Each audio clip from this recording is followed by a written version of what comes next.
Osmow. So if you're ready, sit back, get comfortable, and relax.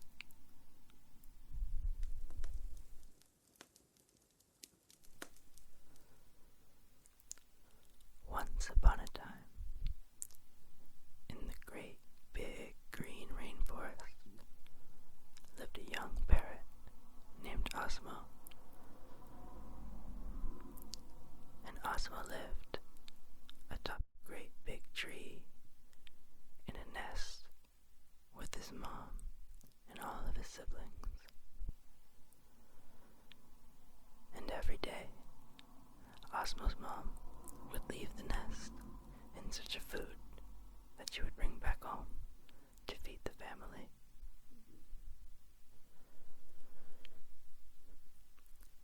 Now Osmow was the oldest of all of his siblings, and just last week he had learned to fly for the very first time.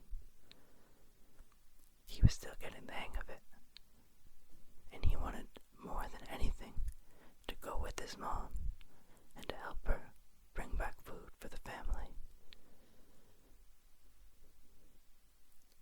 And so, this morning, when Osmow's mom was preparing to leave, Osmow begged and pleaded with her to allow him to come along for the journey. Please, Mom, please. I'm ready. I know I'm young, but I can fly now. I can help. Imagine how much more food we'd be able to bring with 2 birds instead of just 1. Now, Osmow, she said, you still have a lot to learn. You still can't fly nearly as long enough as you need to, and hunting can be dangerous. Soon, though, I promise. Soon. And with that, she left the nest in search of food, leaving Osmow and all of his younger siblings behind. But Osmow wasn't satisfied with that. He so desperately wanted to prove to her and to his siblings that he was big, that he was grown, and he can contribute too. And so once his mom was out of sight, Osmow hopped onto the ledge of the nest and leaped off.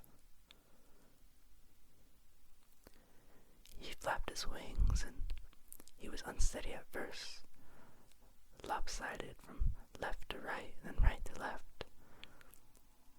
But he eventually gained his balance, got his bearings, and began to soar.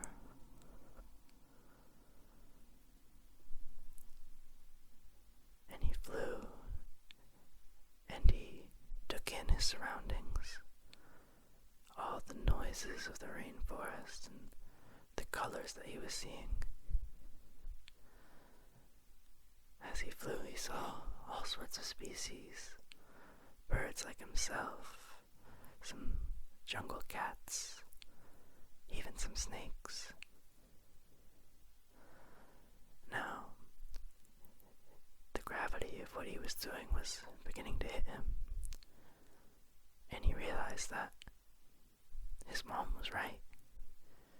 He really didn't have any clue what he was doing out here. He didn't know how to catch worms or where to find fruit to bring back. And frankly, all these animals and unknowns were scaring him. But he'd already made his decision, and so he kept on looking and looking and looking, but found nothing. Hours passed, and he still had no food to show for his efforts.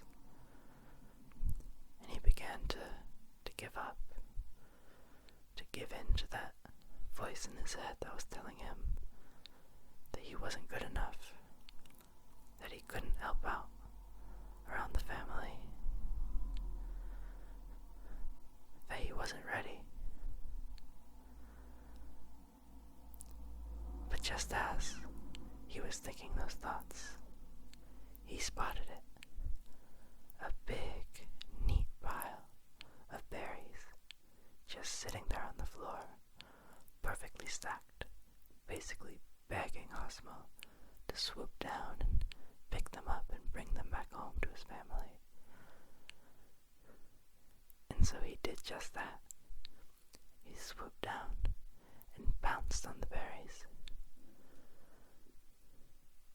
But as soon as his feet touched the ground, boom, crash, a cage fell on him from above, trapping him there, just him and the berries. What? Help, help, Osmow screamed. Help, what's happening? And he tried to fight against the bars, but they wouldn't budge. He was stuck there. Some time passed before two humans came along, said some words that he couldn't understand, and picked Osmow up in his cage and began to walk away with him.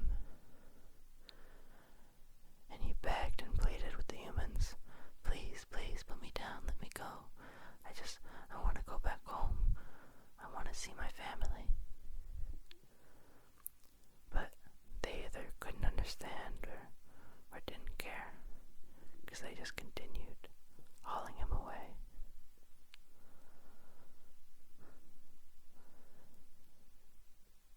They reached their destination, which was a big truck with the trunk wide open and full of other cages just like Osmow, with a variety of species in it as well. Birds, snakes, cats, all of them in cages in the back of this truck.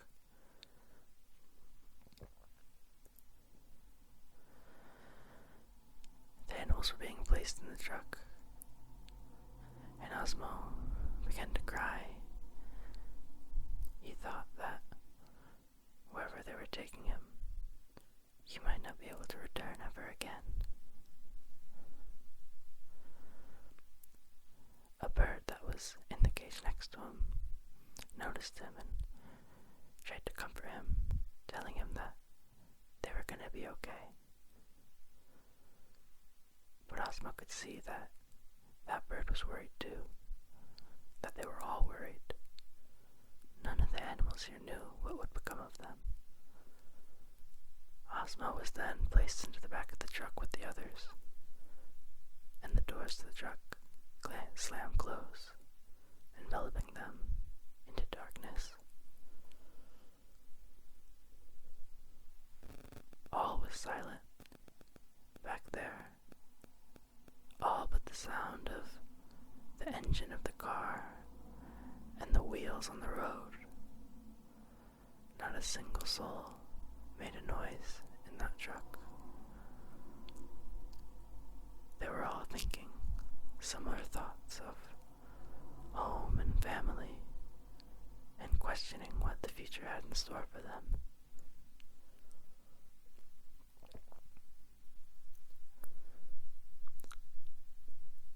Osmow couldn't tell how much time had passed, but at some point, the engine of the car turned off, and the door to the back of the truck opened, letting the light finally seep back in.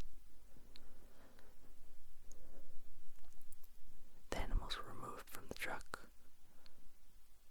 where Osmow finally could see where they were, and it wasn't good. They were at a port, getting ready to board onto a great big container ship and ship off to God knows where. The animals were taken onto the ship, put into a room with shelves and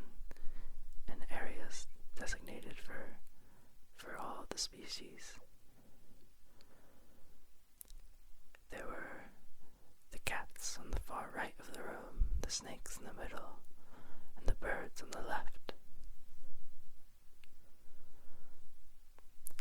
Osmow was the last bird to be placed in the room, and as such, the shelves were pretty full, and so they had to squeeze Osmow's cage in to the very top shelf, so that part of his cage was hanging off the side, but it just barely fit. Once all the animals were in the room, the door was shut again, leaving all the animals there alone, getting ready for the boat to depart.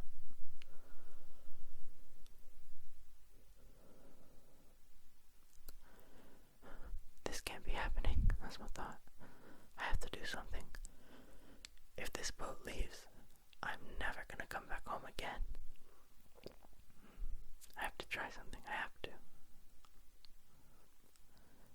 And then Osmow thought of it. His cage was hanging off the side a little bit. With a little nudge, perhaps he could send his cage down to the floor and break it open. And so he tried it.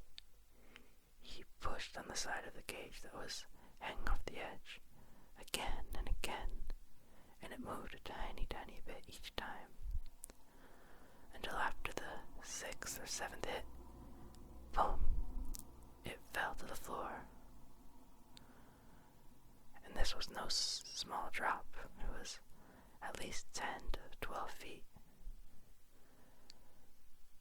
And the cage hit the floor and made a loud bang, sending Osmow's ears ringing and making him feel a little dizzy and disoriented. But when he finally regained his senses, he looked and he noticed that it had worked. The cage, it had cracked open enough for him to squeeze through the cracks. And so he did, and he was free. And he flapped his wings, and he flew, he hovered just above the ground. But then he thought, all these animals, here just like me, they probably just want to go back home to their families just like I do. I can't leave them here to be sent away. I've got to free them. And so, young Osmow turned around and he flew back to the birds that he was caged with just a few moments ago. And he flew up to the cage that was next to him and he opened it up. They were much easier to open from the outside. Starting a chain, all of the birds that Osmow freed began to free the other birds, and so on until every bird was out of its cage. And the birds then did the same for the cats and the same for the snakes, until every animal was out of the cage in the room. And in this rare moment, all the species got along and focused together on one goal: escaping this boat.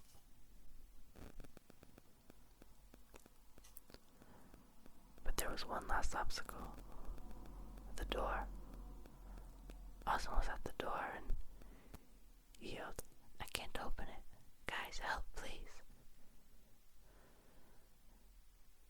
Then a couple of cats came along and said, "Leave it to us, kid. We've got it."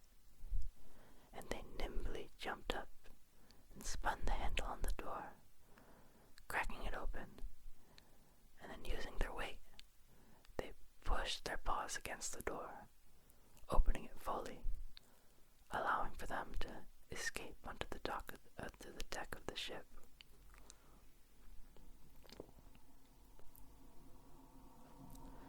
The animals burst from the door like a stampede, frightening all the humans down below who surely were not expecting such a thing. They were terrified they screamed, they ran away. Some even jumped over the side of the ship. The animals continued down, off of the ship, back to the dock, and they continued going as fast as they could, passing the truck that brought them there, and on, until they felt that they had cleared enough distance between the ship and them.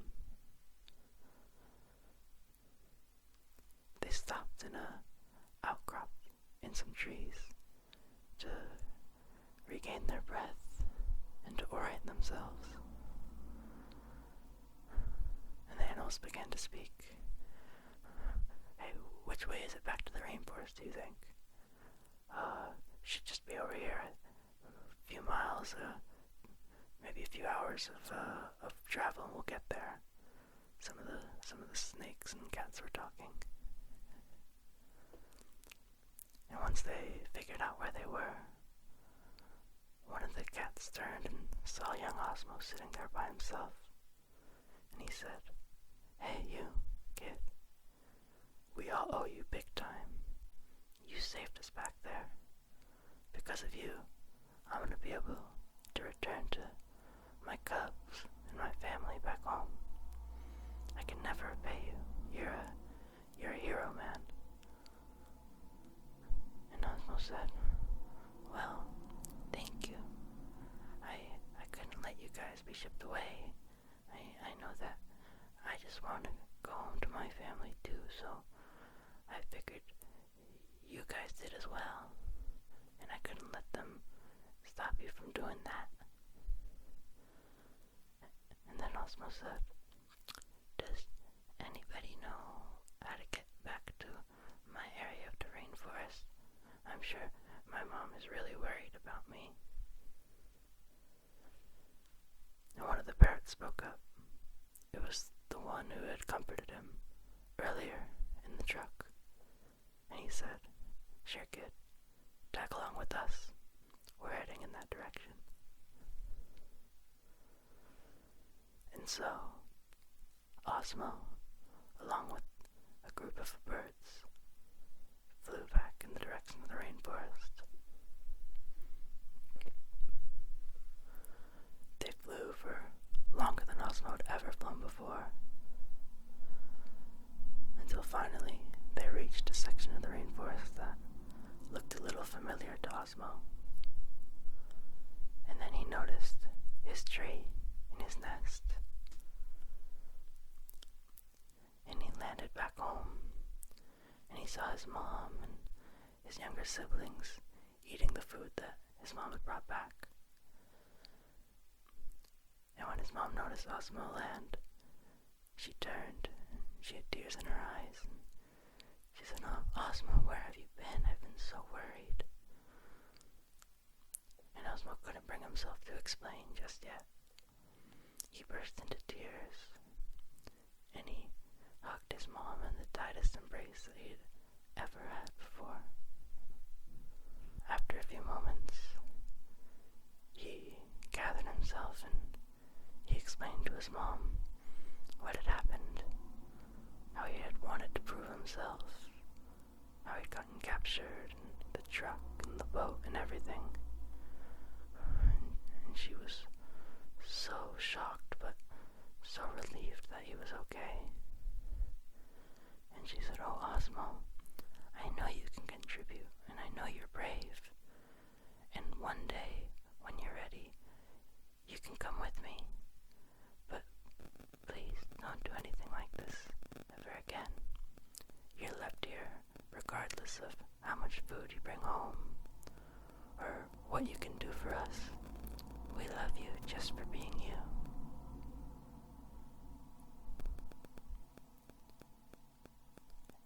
And so, Osmow and his family and all the animals that Osmow freed that day would go on to live happily ever after in the rainforest, all thanks to the heroic acts of young Osmow. The end.